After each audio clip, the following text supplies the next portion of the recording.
After Grandpa died, my brother got everything, and I found something in the shed he's ready to kill for. They say funerals bring families together. That's a damn lie. Standing in the stiff pews of the town chapel, wearing a suit that still smelled faintly of motor oil, I watched my younger brother, John, deliver his eulogy with a kind of smooth charisma that made women trust him and men underestimate him. He hadn't seen Grandpa in the last 6 months of his life, but there he was, polished, rehearsed, and misty-eyed like he'd just buried his best friend. I'd have called it theater if it hadn't been such a convincing performance. He wore a tailored navy suit, the kind you rent if you don't own, and his hair was gelled into perfect place. Meanwhile, I was sweating through my shirt sleeves rolled, tie half wrinkled. I looked like the help, not the grandson, but Grandpa would have preferred it that way. When the service ended, people lined up to tell us what a great man Frank was. I already knew that. He'd taught me how to change a transmission before I could drive, how to catch a liar by the way they blink, and how to make a steak with only salt and a cast iron pan. John, on the other hand, learned how to smile while people handed him envelopes. "Steve," he said, coming up beside me outside the chapel, "you look like a man who needs a drink. I know a place." I stared at him. "You know a place in our town?" "Been doing business here lately," he said casually. "Networking, mostly. Translation, kissing ass and counting dollars." We didn't go for that drink. I went to the old house, Grandpa's place, a modest single-story thing off County Road 9, surrounded by fields and rusty fences. It smelled like old leather and sawdust. Like him, the reading of the will was scheduled for the next day. I didn't sleep much, just sat in the garage with a beer, staring at the workbench we'd shared so many afternoons. Grandpa's tools still hung there, every wrench and socket in its proper place just as he'd left them. He wasn't a sentimental man, but I'd always figured I'd get the house. Not because I needed it, I had a small shop of my own and rented a decent place nearby, but because this place, this land, this garage, it was ours. John never cared about it. He'd once called it a monument to grease monkeys. Still, I told myself I wasn't expecting anything, which is probably why it hit so hard when the lawyer read the damn will. To my grandson, John Carter, I leave all property, assets, and holdings in my possession, with full rights and titles. He has demonstrated the ability to carry the family legacy forward. I didn't even hear the rest. The lawyer glanced up at me, then down at his papers like he was afraid I might throw a chair. John, sitting beside me, didn't even flinch. He just crossed one leg over the other and leaned back, looking as smug as a cat who caught the neighbor's bird. When it was over, he stood, stretched like it had been a long flight, and slapped me on the shoulder. "Hope you weren't counting on anything, brother." I didn't answer. If I had, I might have punched him. And Grandpa always said, "Never throw the first punch, just make sure yours ends it." I walked out into the yard, breathing deep. The sky was overcast, the grass needed cutting, and the old swing on the oak tree creaked in the wind. I stared at the shed behind the house, the one Grandpa had always kept locked, even from me.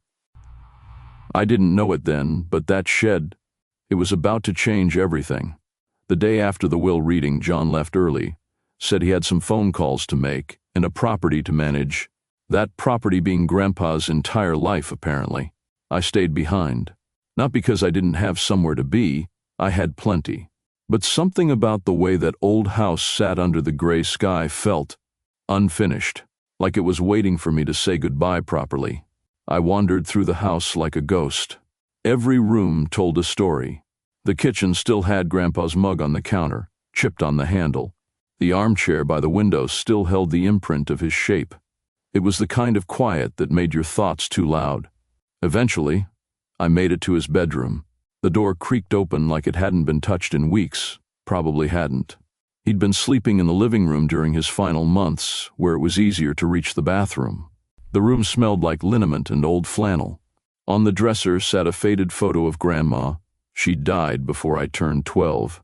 And next to it, a picture of me and Grandpa covered in motor oil, grinning like idiots beside a rebuilt 1969 Camaro. I almost smiled. As I looked around the room, something caught my eye, a frame slightly crooked above the dresser. I stepped closer and straightened it.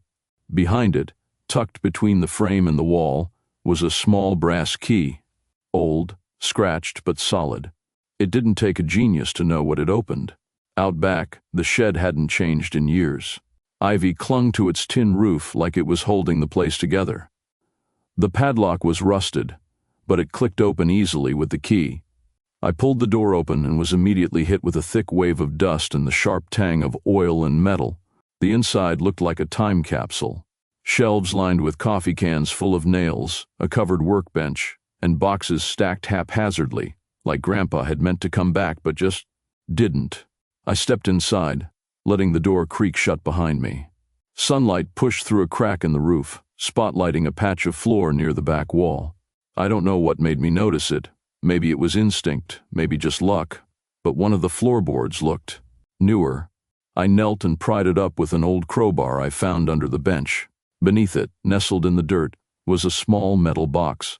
Heavy, rectangular, locked with a simple latch. I hesitated for a moment, then opened it. Inside, a bundle of yellowing papers tied with string, a thick manila envelope, and a small black dictaphone. The old kind, with physical buttons and a tiny speaker. Written in block letters across the tape deck. "Play this only if you found it, kid." My mouth went dry. I picked up the papers. Some looked like handwritten notes. One even had Grandpa's signature on it, shaky but familiar. The envelope was sealed and labeled private, for Stephen Carter only. Whatever this was, it wasn't junk. Grandpa had hidden this for a reason. I sat down on a wooden stool, turned the dictaphone over in my hand, and pressed play. There was a long pause. Then, static. Then Grandpa's voice, rough, unmistakable. "If you're hearing this, then that means I'm 6 feet under, and you found the only damn secret I ever kept from your brother." My heart jumped into my throat. He sounded tired, older than I remembered, but calm. I didn't know how much time I had when I recorded this. Hell, maybe I should have told you in person. But knowing me, I probably chickened out. You were always better than me at saying things straight. I leaned forward, the air thick with sawdust and something heavier. The weight of buried truths. "This isn't about money, Steve. Not really. This is about right and wrong. And what your brother did, well, you deserve to know." The tape clicked off. I sat there, frozen. The only sound was the wind outside, rustling the ivy.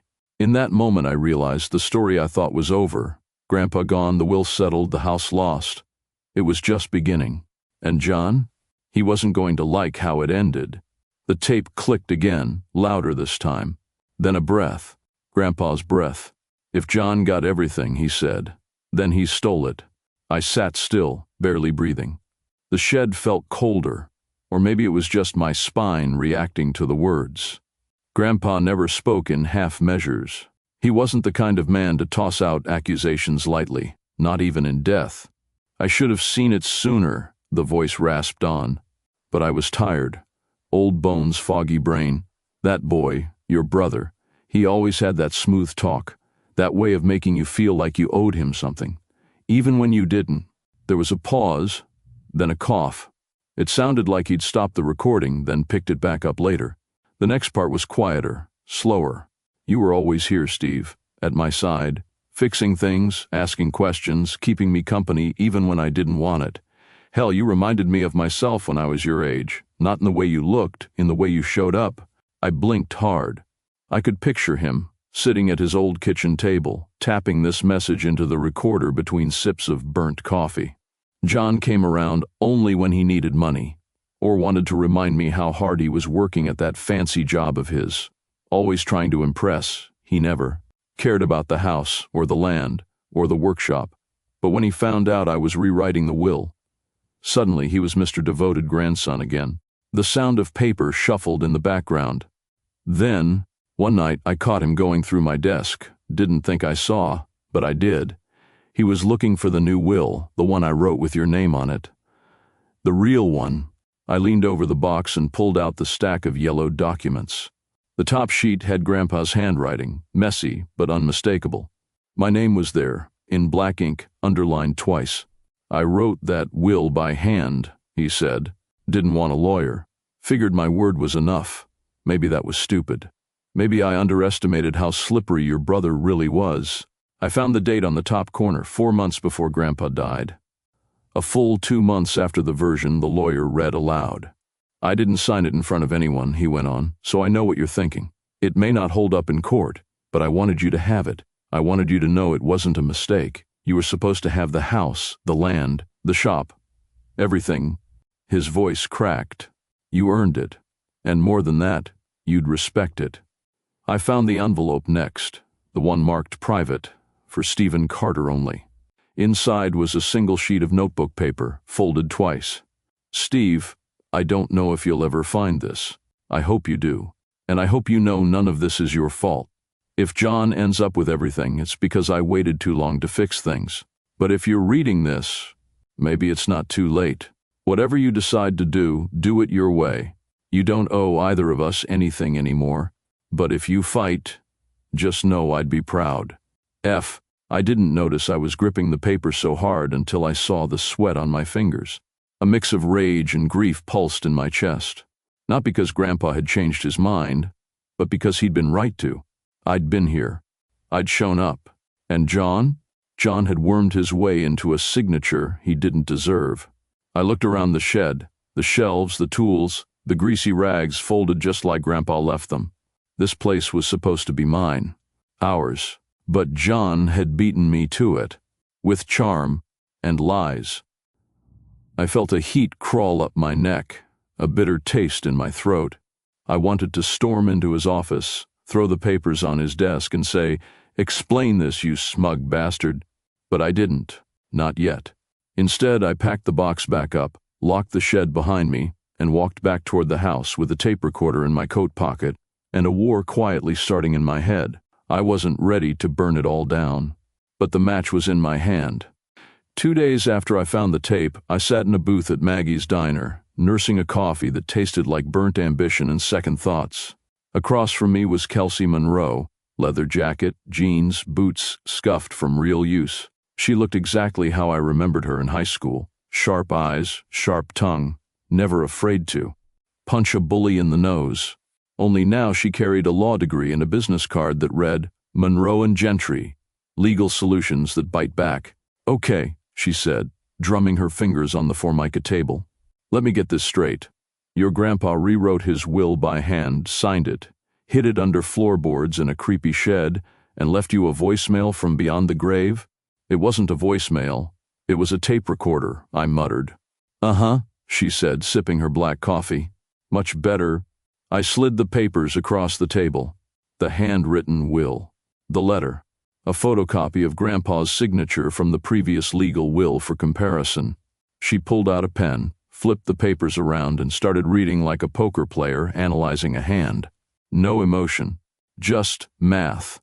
"So," she said after a while, "you want to take this to court? Overturn the formal will?" I hesitated. Did I? I didn't even know what I wanted anymore. Justice? Closure? Payback? I don't know, I admitted. Part of me wants to throw it in John's face and walk away. But part of me doesn't want him to get away with it. Kelsey leaned back and looked at me, half smirking. "You're not the first guy to walk in with a box of dusty secrets and a brother who smells like litigation. But you might be the first one with a tape-recorded confession from a dead mechanic." That got a laugh out of me. First one all week. She tapped the papers again. "If your grandfather was mentally sound when he wrote this, and the signature matches up, we have some ground. It's not airtight, no witnesses, no notary. But with the tape and the letter? It's better than most of what I've seen. But what if they say I forged it?" "You didn't," she said simply. "Right? No. Then stop acting like you did." She closed the folder with a snap.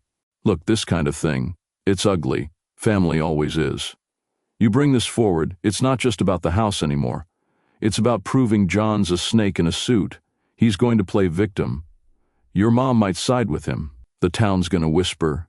"Already does," I said. "They whispered when I didn't go to college. Whispered when I stayed to help Grandpa. Then let 'em whisper louder," she said, shrugging. "Or don't. This isn't just legal, it's personal. So, I gotta ask." She leaned in slightly, eyes narrowing. "Do you want justice? Or do you want peace?" I stared down at the empty coffee mug. The answer wasn't easy. I just want what's fair. Kelsey snorted. Buddy, if you want fair, you came to the wrong profession. I laughed again. Damn, she still had timing. She reached for the folder. You give me the green light, I'll dig in. We'll have the signature examined, get a handwriting analyst, maybe find someone who saw your grandpa working on this version. But it's a war, not a clean one. What if I lose? Then you go home knowing you didn't roll over. That's not nothing, Steve. She stood up, slinging her jacket over her shoulder. Oh, and by the way, she added, smirking, your brother? He gives me major sleazy attorney on a daytime soap vibes, like the kind who seduces the widow and fakes a paternity test. I grinned. You met him? No. I just know the type. She left me with the folder and a card. Call me when you decide to grow a pair. Kelsey. I sat in the booth long after she'd gone, watching the rain streak the diner window. What would Grandpa have wanted? Probably for me to stop hesitating and fix the damn thing. The night the storm rolled in, the air felt heavy, like the whole town was holding its breath. I had just finished a phone call with Mom. She'd asked how long I planned on staying at Grandpa's house, and I let it slip. There's some paperwork I'm looking through, stuff he didn't tell anyone about. There was a pause on her end, then a cautious, does John know? I told her no. But John had a way of knowing things he wasn't supposed to, especially when it benefited him. I should have known better. Around 1:13 a.m. I was lying on the couch in the living room, listening to the wind pick up outside, when I heard something that didn't belong. The creak of the back porch step. The specific one that always gave a groan, no matter how carefully you stepped on it. Grandpa used to call it the early warning system. I got up, barefoot, careful not to make a sound, and crossed to the window. Moonlight cast long silver lines across the yard, and right there a figure moved through the weeds, heading for the shed. My shed. My hand closed around the flashlight on the windowsill, and I stepped out into the cold. The shed door was slightly ajar when I got there. I pushed it open slowly, silently, and there he was. John, crouched over the floorboards near the back wall, prying at them like a raccoon in a trash can. You forgot the crowbar, I said. He froze, then stood, slowly, turning toward me like nothing was wrong. Steve, he said calmly, I was just checking something. For Mom, I let the flashlight beam hit him full in the face. You always lie this badly? He squinted.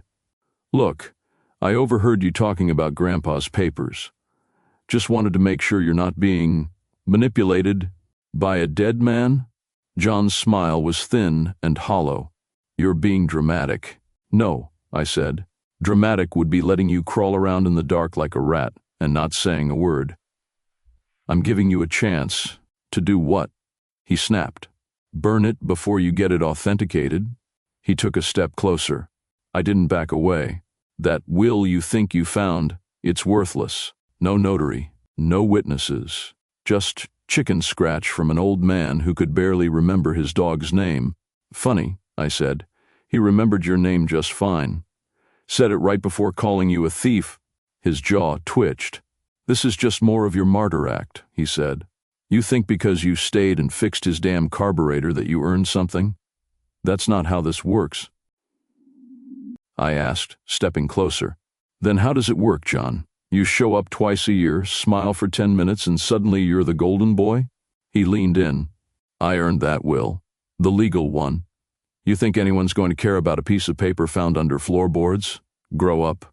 I stared at him, heart pounding. Then you got nothing to worry about, right? He blinked. If it's so worthless, I continued, why are you out here at 1 a.m. trying to steal it? For a second, he looked genuinely rattled. Then the cold mask slid back over his face. You don't understand what you're getting into, Steve. I held my ground. Then explain it to me. He said nothing, just brushed past me on his way out of the shed, muttering, Don't say I didn't warn you. I watched him walk across the yard and disappear into the night. The wind howled through the trees, and the door creaked behind me as I stood alone in the shadows. The fight had started, and now I knew just how far John would go to keep what wasn't his. The next morning, I woke early. Not because I slept well, but because my mind refused to shut up. John's midnight visit replayed in my head like a bad dream with no resolution. His words clung to me. "You don't understand what you're getting into." So I did the only thing that made sense. I went back to the shed. If he was willing to sneak in like a thief, there had to be more worth protecting. Or hiding. I spent most of the morning combing through every shelf, crate, and drawer. The place was packed with 40 years of grease and rust. I nearly gave up, until I opened the lower drawer of Grandpa's old red toolbox. Tucked under a layer of rags and spark plugs was a small black USB flash drive, taped to the underside of the tray. I turned it over. No label, no markings, just dust and weight and mystery. Back in the house, I fired up Grandpa's old desktop, the one he never threw out, even when it ran slower than a tractor in mud. The flash drive whirred to life. Only one file. For Steve, final. My gut twisted. I clicked it. The video opened with shaky footage. Grandpa sat at the kitchen table in his flannel shirt, hands folded, staring directly into the camera. Next to him was John, younger, maybe a year ago. Same smug posture, but his eyes looked nervous. Grandpa started speaking. "I want it recorded," he said, "because I don't trust memory anymore." John shifted in his seat. "You don't need to do this," I said quiet. John obeyed. "I'm leaving my house, my land, my tools, everything to Steve. He earned it. He's been here. He cares." There was a beat of silence. Then John leaned forward, speaking carefully. "Grandpa, you're not well. You forget things. I mean, some days you don't even remember what you ate for breakfast." Grandpa narrowed his eyes. "My memory's fine when it counts. But what if the courts don't see it that way?" John pressed. "What if Steve takes advantage of you? What if—" "He's not you," Grandpa snapped. John sat back, clearly caught off guard. Then Grandpa said something I hadn't heard him say before. His voice softened. "You've always been good at twisting words. But not here. Not this." The video glitched slightly, then cut to black. I stared at the screen. This wasn't just evidence. It was truth. Captured. Preserved. Undeniable. And John, he hadn't just accepted the will. He'd steered it. Pressured a sick man into doubting his own mind. I sat there for a long time, the morning light shifting across the dusty floor. Later that afternoon, Mom stopped by. She let herself in with her old key and called out, "Steve, you here?" "In the kitchen," I said. She smiled gently as she walked in, then paused when she saw the laptop and the expression on my face. "I found more," I said. She didn't ask what. She sat at the table instead, like she already knew.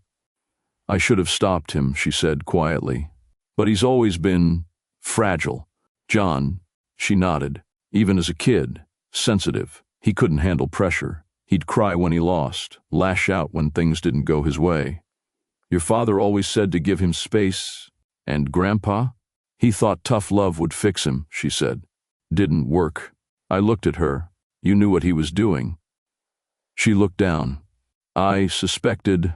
The silence stretched. Then she reached across the table and took my hand. "I don't want to lose both my sons," she whispered. I swallowed the lump rising in my throat. "You won't," I said, "but I'm not going to let him walk away with everything Grandpa built just because he's fragile. That's not how this works." She nodded slowly. "I just want you to be sure.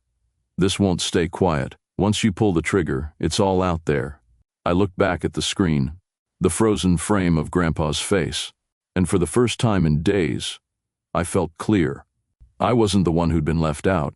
I'd been robbed, and I was done staying quiet. The courthouse in Ashford wasn't much. Red brick, a flagpole that leaned slightly in the wind, and a front bench where old men argued over football and weather. But that day, it held the weight of something much bigger. The courtroom buzzed with whispers. Half the town had shown up, likely out of boredom or because someone told them the Carter boys are suing each other over Frank's will. I sat at the plaintiff's table with Kelsey beside me, dressed in dark gray, hair pulled back, expression sharp as a scalpel. Across the room, John sat flanked by his lawyer. Some big city guy in a pinstripe suit who looked like he'd rather be anywhere else. John kept adjusting his tie. He didn't look smug now. He looked cornered. The judge, an older woman named Honorable Judge Madison, entered, her presence commanding. She adjusted her glasses, looked at the file in front of her, then at us. "All right," she said. "Let's get into it." Kelsey stood first. "Your Honor, we are not here to create drama. We're here because Mr. Frank Carter, a respected veteran and longtime member of this community, changed his will before his death. That version never made it through legal channels, because someone ensured it didn't." She let that last part hang in the air. "We have a handwritten, signed will supported by physical evidence, a voice recording, and a video showing undue pressure exerted by the current beneficiary, Mr. John Carter." There were murmurs in the room. The judge raised her hand. Silence in the gallery. Kelsey pressed play on a tablet. The screen behind her lit up, and Grandpa's kitchen filled the courtroom. It was the video, raw, shaky, but real. People shifted. Some gasped when John appeared in the frame. Others leaned forward, riveted. When Grandpa said, "You've always been good at twisting words," someone near the back whispered, "Sounds about right." John's lawyer stood, voice oily. "Your Honor, this video is unverified, unauthenticated." "We've confirmed the date, metadata, and voice print," Kelsey said smoothly. "And the handwriting expert we brought in, whose report is in your file, verified Frank Carter's signature against previous legal documents." The judge nodded. I read it. "Continue." Kelsey pulled out the letter, the one addressed to me. She read the whole thing aloud. When she finished, the courtroom was dead quiet. John's lawyer stood again, tone now slightly defensive. "Your Honor, even if this letter and video are genuine, a handwritten will without witnesses or notarization is not legally binding under state law." Judge Madison steepled her fingers. "You're correct," she said slowly. "But this court also recognizes the doctrine of intent, and it's clear the decedent intended to change the distribution of his estate." She turned to John, who was sweating through his collar now. "Mr. Carter, do you have anything to say?" He stood, slowly, hands shaking just slightly. "My grandfather, he wasn't always well," he began. "He said things he didn't mean. Sometimes he forgot." "Did you pressure him to leave the estate to you?" the judge asked flatly. John blinked. I don't know what you mean by pressure. We talked. You knew your brother had been here, caring for him." John opened his mouth, closed it, sat down. The judge nodded slowly. "I can't change what was legally filed, but I also can't ignore what's morally obvious." She looked between us, me and John, and sighed like a schoolteacher caught in a family feud. "My ruling is this: the estate will be split. The house and the workshop go to Mr. Stephen Carter. The remaining land and assets, bank accounts, bonds, will be divided equally." She banged the gavel once. Court adjourned. The room erupted in murmurs. Someone behind me muttered, "About damn time." I turned to Kelsey. She just smirked. "You didn't get everything," she said, "but you got what mattered." John stood across the room, staring at me like he couldn't believe it, like the world had betrayed him. I didn't say a word. He turned and left without shaking my hand, and just like that, the courtroom emptied, leaving behind a silence filled with closure, or something like it. The shed looked different now. The ivy was gone, the roof patched, the door freshly painted dark green, Grandpa's favorite color. Inside, the walls gleamed with a new coat of white, but I'd left some of the old scratches and dents in the beams. Memories deserved to live too. Against the far wall hung a framed black and white photo of Grandpa, arms crossed, grease on his hands, that classic scowl smile he wore when something worked the first time. Below it, a solid oak tool shelf, the one I built myself, lined with wrenches, pliers, and a row of screwdrivers sorted by size and age. It was clean, organized, alive again. And it wasn't just for me. Thursday afternoon, the place buzzed with energy. 4 teenagers from the local high school, some shy, some loud, came here to learn how to fix things. We worked on old lawnmowers, busted radios. One kid even brought in his dad's motorcycle. They didn't come just for the tools. They came because someone listened. Because someone, finally, believed they could build something. The way Grandpa once believed in me. That Thursday, I was helping a kid named Marcus replace a carburetor when the shed door creaked open, and Kelsey walked in, a to-go coffee in one hand and a raised brow on her face. "Well, damn," she said. "You actually cleaned this place." Marcus grinned. "He's kind of a neat freak about it." Kelsey laughed. "He learned that from Frank. Man would have wiped your fingerprints off his wrenches before handing them to you." "Sounds about right," I said, wiping my hands on a rag. "Need a tour?" She shook her head. "Nah. Just wanted to see it for myself." She looked around, really looked, and then her expression softened. "You know," she said, "when I met you in that diner, I wasn't sure you had it in you, the fight, the vision. And now?" "Now," she said, "I see the guy your grandfather was proud of." That one hit harder than I expected. "Thanks," I said quietly. She handed me the coffee, then nodded toward the plaque on the door as she turned to leave. It was small, bronze, screwed into the wood above the handle, in memory of Frank, who always built more than machines. The kids finished packing up for the day. One by one they filed out, waving goodbye. The last to leave was Marcus. He paused in the doorway. "You think I could fix a car someday?" he asked. "You can fix anything," I said. "If you care enough to try." He smiled like it mattered. Then he was gone. I stood alone in the quiet shed, the air filled with sawdust and purpose. This wasn't about a will or a legal fight anymore. It wasn't about revenge or fairness. It was about doing something good with what was left behind. John got the money, the stocks, the accounts. Let him keep them. I got this. The tools, the workbench, the chance to pass something on that matters. I didn't get everything, but I got what mattered. And Grandpa, he gave me more than a house. He gave me character,